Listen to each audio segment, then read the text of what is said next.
जिया सिमी के घर पहुंची। पहले तो सिमी बहुत खुश हुई जिया को देखकर, लेकिन उसने जैसे ही विन्य के बारे में पूछा, देखो जिया, मुझे भाई के बारे में कोई बात नहीं करनी। वो अब तुमसे बात नहीं करना चाहता और कुछ नहीं जानती उसके बारे में। तुम भी भूल जाओ भाई को। सिमी की बात सुनकर जिया को कुछ समझ में नहीं आया। उसके साथ क्या हुआ है?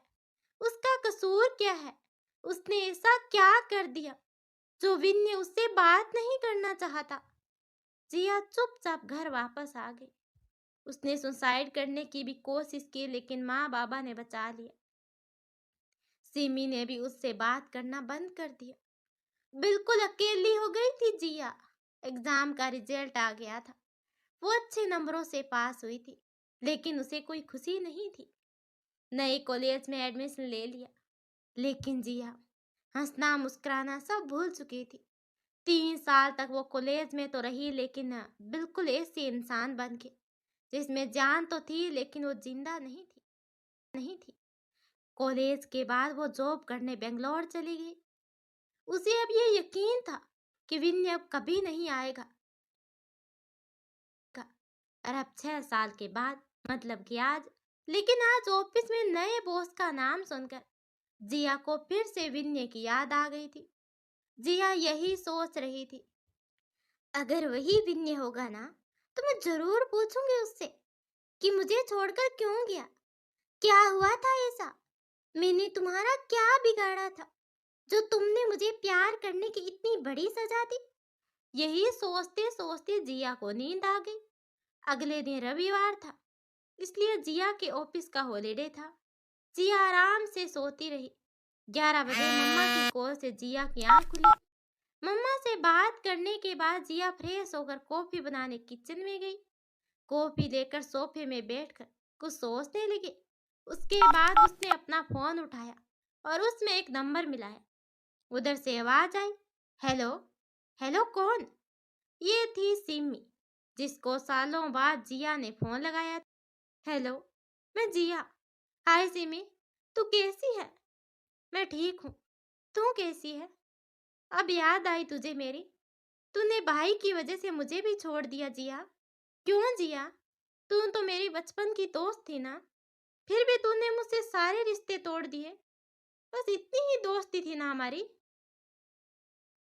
सॉरी सिमी, मुझे उस वक्त कुछ समझ में नहीं आया कि मैं क्या करूं। तू तो जानती है ना कि मैं विन्नी से कितना प्यार करती थी। उसके बिना रहना मेरे लिए मुश्किल था और तुझे देखती तो हमेशा उसकी याद आती, इसलिए तुझसे दूर हो गई।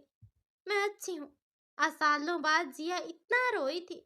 और तू अभी कहाँ है? मैं बेंगलोर में हूँ। मैं तुमसे एक बात पूछूं, सच सच बताएगी ना? हाँ पूछ, मैं तुमसे कभी झूठ नहीं बोलती। विन्य इस टाइम पर कहाँ है? सिमी पहले तो थोड़ा शांत हो गई, फिर बोली, "अ, भाई कुछ दिन पहले तक तो दिल्ली थे, लेकिन वो अब बेंगलोर जाने की बात कर रहे थे।" Okay, thanks Simi. काफी देर बात करने के बाद जिया ने कॉल रख दिया। अब तो भाई का सच जिया को पता चल जाएगा और वो आज भी भाई से उतना प्यार करती है। वो अपने आप को कैसे संभालेगी? भाई को तो पता भी नहीं कि जिया भी बेंगलोर में है। अभी तो मैं उसको बता भी नहीं पाऊंगी। सिमी सोचने लगती है। सिमी सोचने लगती है और उसकी आंखों से आंसू बहने लगते हैं। इधर सिमी से बात करने के बाद जिया को पूरा यकीन हो जाता है कि हो ना हो उसका नया बॉस विन्य ही है। एक बात पूछूं? हाँ पूछो ना। अगर मैं तुम्हें छोड़कर गया तो तुम क्या करोगी? मैं तुम्हारी जान ले लूंगी, दोबारा छोड़ने की बात की तो। अरे अरे, मेरा क्यूट सा बच्चा धमकी भी देता है। अच्छा पापा, सॉरी, नहीं जाऊंगा कभी भी छोड़कर। जिया अपने और विन्य के बारे में सोच रही थी। उसकी आंखें नम थी। दीदी आज खाने में क्या बनाऊं? जो भी तुम्हें सही लगे बना दो, मैं सब खा लेती हूँ। खाना खाने के बाद जिया कमरे में जाकर के बाद जिया विन्य की एक एक बात याद करके रोती है। अगले दिन जिया ऑफिस पहुंचती है। आज उसे हर हाल में अपने और विन्य के सवालों का जवाब चाहिए था। ऑफिस में अभी ज्यादा लोग नहीं थे।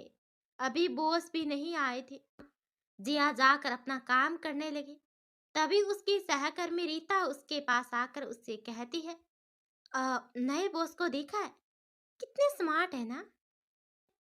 मुझे क्या लेना देना नए बॉस से? चल कोई नहीं, मैं तो बस ये बताने आई थी कि नए बॉस ने आज मीटिंग के लिए बुलाया है, 11 बजे। ठीक है, मैं पहुंच जाऊंगी। देखना तो जिया भी चाहती थी नए बॉस को। 4 साल पहले देखा था उसने विन्य को। ना जाने वो अब कैसा दिखता होगा, लेकिन मुझे उससे कोई मतलब नहीं। मुझे बस अपने सवालों का जवाब पूछना है उससे। 11 बजे सब मीटिंग के लिए बॉस के ऑफिस में पहुंचते हैं। सब एक एक करके बॉस से मिलते हैं। जिया सबसे बाद में पहुंचती है। जिया को देखकर विन्य के चेहरे का रंग उड़ जाता है और वो खामोश हो जाता है। हेलो सर, मैं जिया।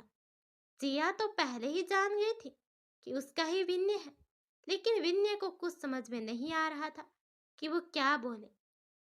हेलो मिस जिया।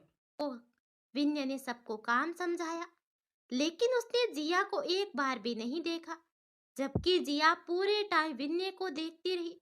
मीटिंग के बाद सब अपने अपने काम में लग गए।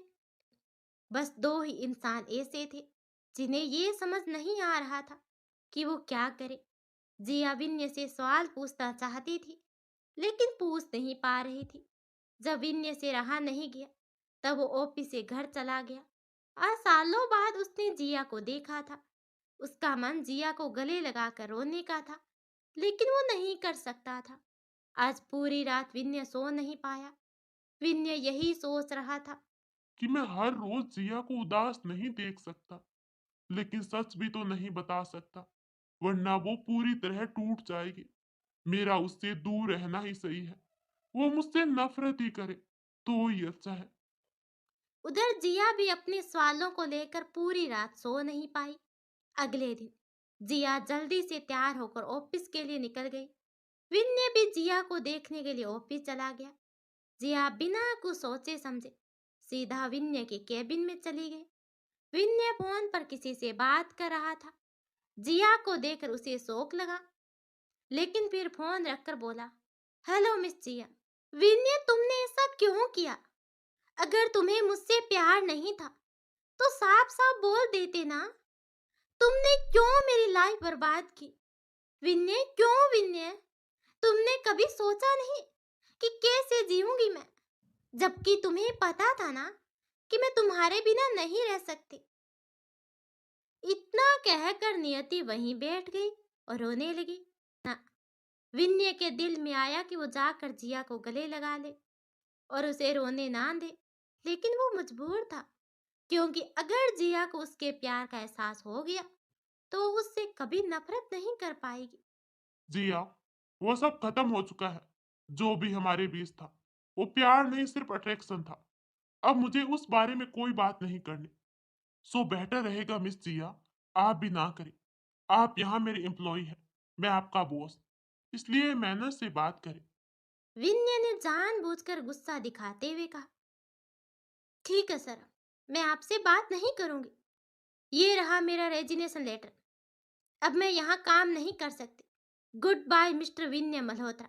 आई हेट यू। अब आप दोबारा मुझे कभी भी शक्ल मत दिखाइएगा। इतना बोलकर जिया ऑफिस से बाहर निकल गई। जिया के जाने के बाद विन्य वहीं कुर्सी पर बैठ गया। उसके आंसू रुकने का नाम नहीं ले रहे थे। उसने इस दुनिया में जिससे सबसे ज्यादा प्यार किया था, उसका दिल उसने एक बार फिर तोड़ दिया। अब तो सच में जिया मुझसे नफरत करने लगी है। वो कभी भी मेरी शक्ल नहीं देखना चाहती।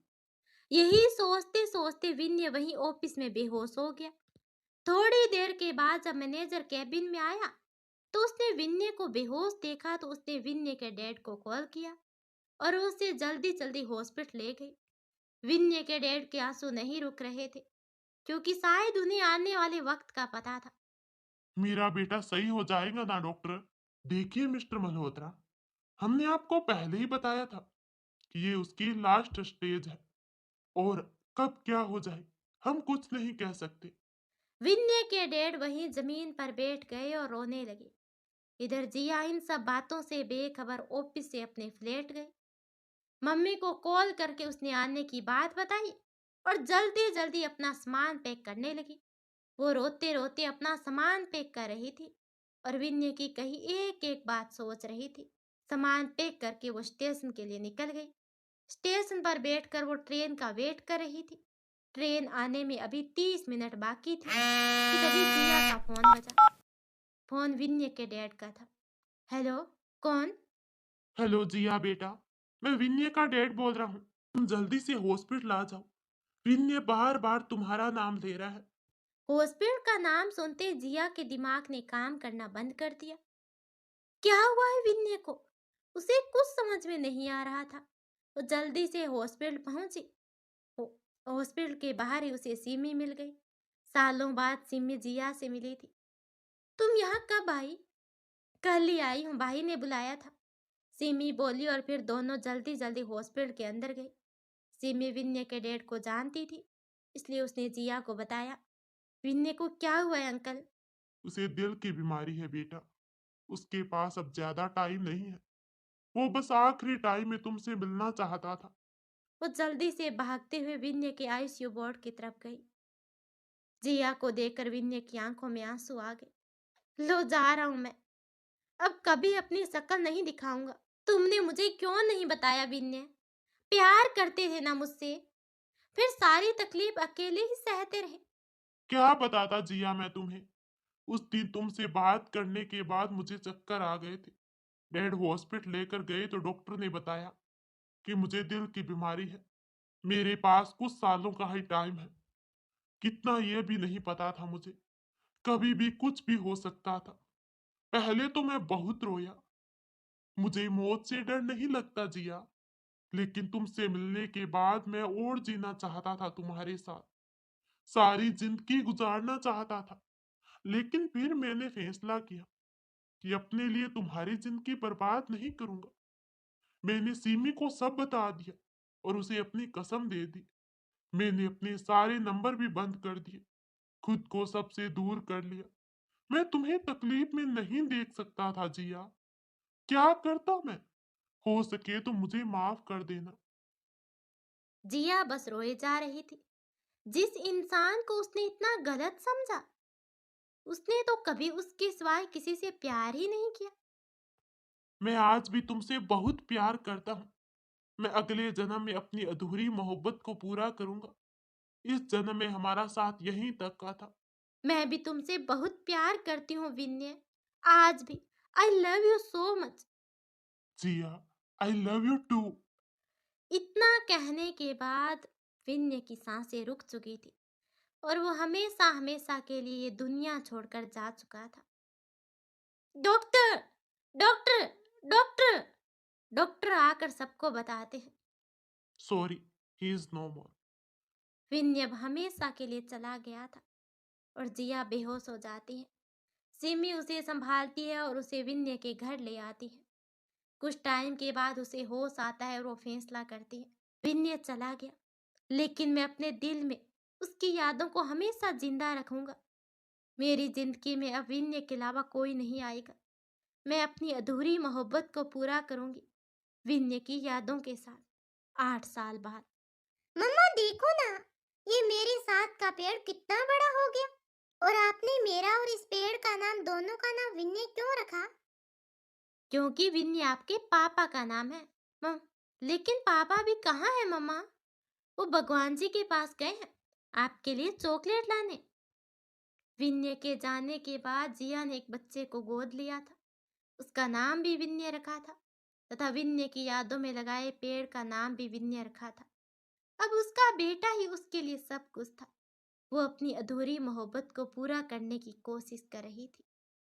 तो गाइस, इस कहानी का एंड तो थोड़ा इमोशनल हो रहा है, लेकिन जो जिया ने किया ये बहुत कम लोग कर पाते हैं। तो गाइस, कैसी लगी आपको ये कहानी? मुझे कमेंट में जरूर बताना। धन्यवाद।